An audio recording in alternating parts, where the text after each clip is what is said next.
Ini tuh kisah nyata misteri rumah Darmo di Surabaya. Jadi, tepatnya di Surabaya, di kawasan Jalan Puncak Darmo, itu tuh ada sebuah rumah yang besar yang sekarang dikenal sama Rumah Darmo. Dari luar, bangunannya itu tuh megah, bergaya kolonial, berdinding tebal, dan punya halaman yang luas. Tapi, begitu matahari terbenam, suasana itu berubah.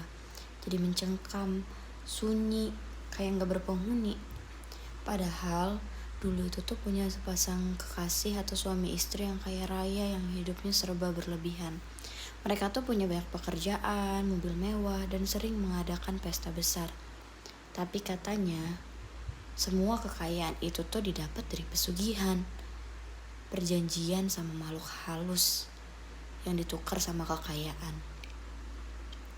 Tapi suatu hari selama bertahun-tahun, setelah keluarga itu hidup sangat makmur, pada suatu malam semuanya berubah.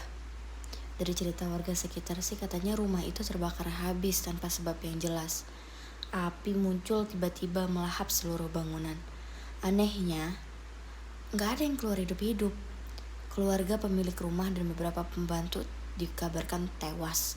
Semuanya kebakar. Tapi mayat mereka tuh sama sekali gak pernah ditemuin. Sejak kejadian itu, warga sekitar mulai ngeliat-liat hal yang aneh.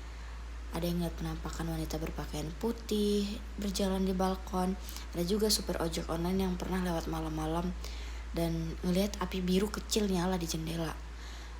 Beberapa orang yang nekat masuk ke sana bilang katanya mereka tuh ngedenger suara tangisan dan tawa anak kecil dari arah kolam kosong di belakang rumah.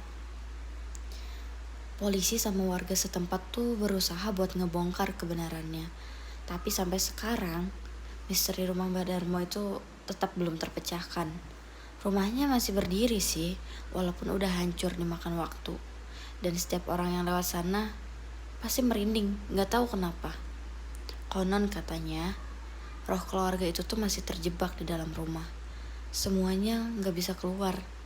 Katanya sih, mereka nunggu seseorang yang berani buat ngelanjutin perjanjian yang pernah mereka jalin sama para dedemit, yang akhirnya bisa ditukar sama jiwa mereka yang hilang biar mereka bisa bebas.